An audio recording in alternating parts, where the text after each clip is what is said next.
Sometimes we have to ask ourselves, what's using my life?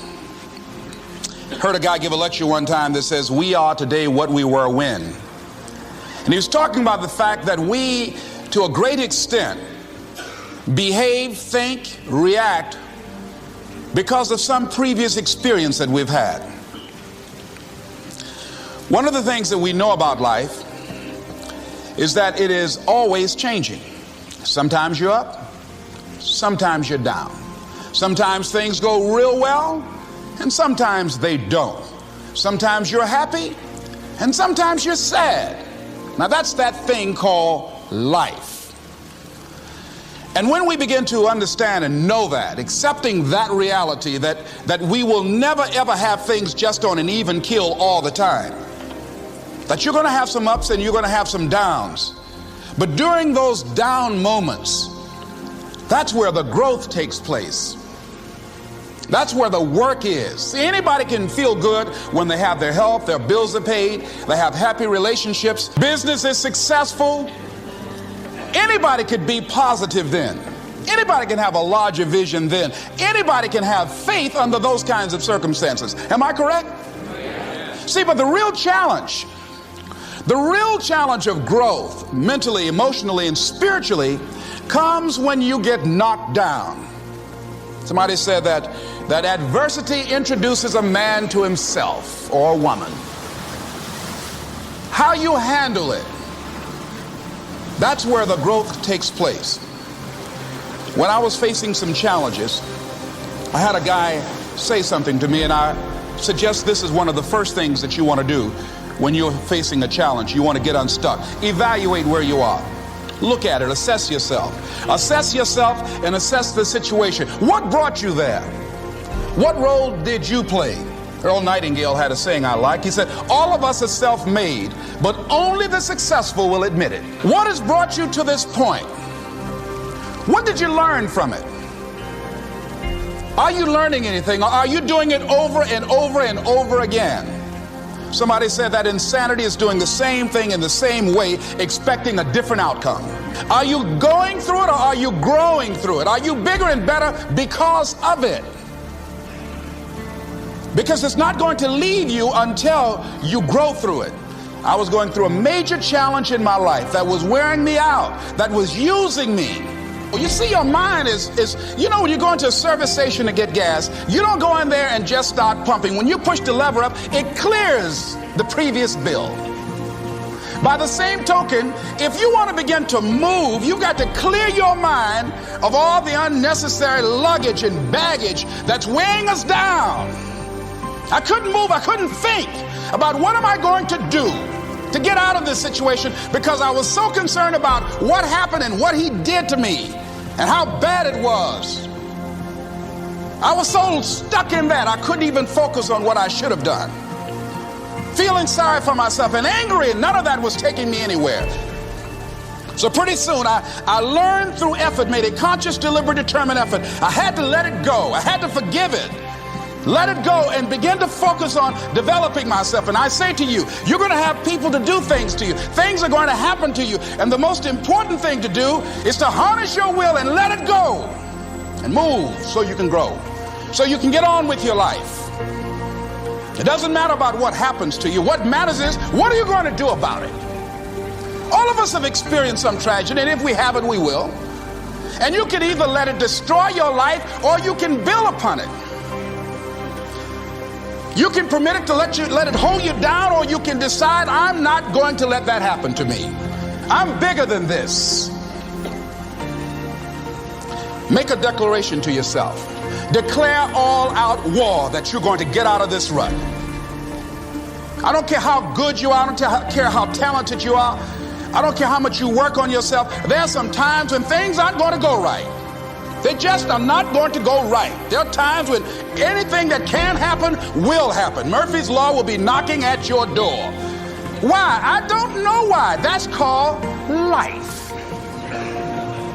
And you have to deal with it. Sometimes your life will be in a slump, just like sports.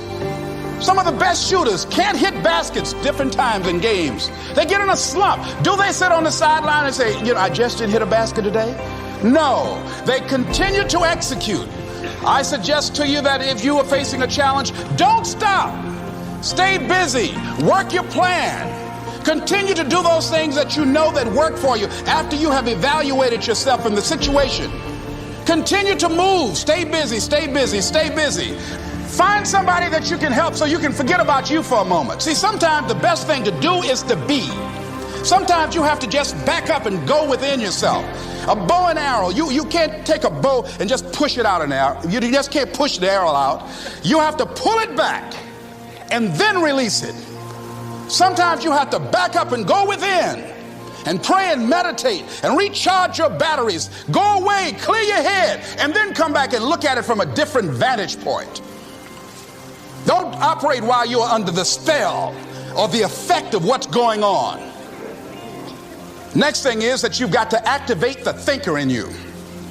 Don't allow your emotions to control you. We are emotional, but you want to begin to discipline your emotion. If you don't discipline and contain your emotions, they will use you.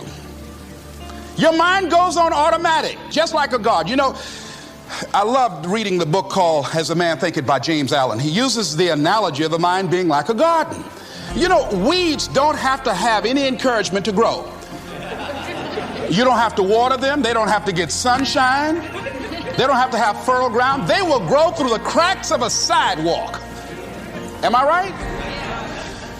But if you want to grow orchids or roses or any kind of exotic flowers, there are special processes and procedures you must go through. Well, by the same token, you don't have to force yourself or motivate yourself to think negatively, to be depressed, to hate somebody, to want revenge, to want to get back at somebody, to beat yourself up over the head, to feel loaded with guilt. You don't have to make any effort to do that. Your mind is on automatic. It will do that by itself. But if you want to begin to move into your own personal greatness, if you want to begin to really enjoy a happy, successful, healthy life, you've got to be willing to go against the tide. You've got to be willing to harness your will and say, in spite of this, I'm in control here. I'm not going to let this get me down. I'm not going to let this destroy me. I'm coming back, and I'll be stronger and better because of it. You have got to make a declaration that this is what you stand for. You're standing up for your dreams. You're standing up for peace of mind. You're standing up for health. You want it. And you're going to go all out to have it. It's not going to be easy. When you want to change, it's not easy. If it were in fact easy, everybody would do it. But if you're serious, you'll go all out. So yes, I'm going to turn this situation around. I'm not going to sit back and moan and cry over what happened and what went wrong and who did what. I'm going to do something about this situation. The next thing that is important is that expect things to get better for you, because they are. See, life is cyclic. You're not, whatever experience you're having right now, it has not come to stay. It has come to pass. Not to stay, just to pass. It's just going through. The biggest challenge is to know what's happening. This is a part of this thing we call life. This too shall pass. And maintaining perspective, putting it in perspective. The other thing is, take full responsibility for your life. Accept where you are and the responsibility that you're going to take yourself where you want to go. Someone said we have two primary choices in life. We can either accept conditions as they exist, or we can take the responsibility to change them. See, a lot of people want to exempt themselves from taking responsibility. All they want to do is talk about the problem. Every time you see them, they'll tell you their story over and over and over and over again. No. You want to take responsibility for your life. I got me here, I can get me out of this. And I'm getting out. I'm not going to be a volunteer victim.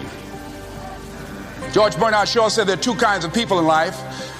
You know, he said those that make things happen, those that watch things happen, and those that don't know what happened. And he said the people that get along in this life look around for the circumstances that they want, and if they can't find them, they make them. They create them. So part of beginning to get unstuck, you've got to decide that the behavior pattern that you have adopted doesn't work for you. You've got to change your strategies, and changing your strategy means reinventing your life, recreating you, and you have the power to do that.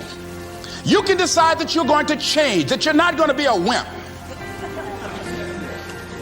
You can decide that you're going to stand up to life.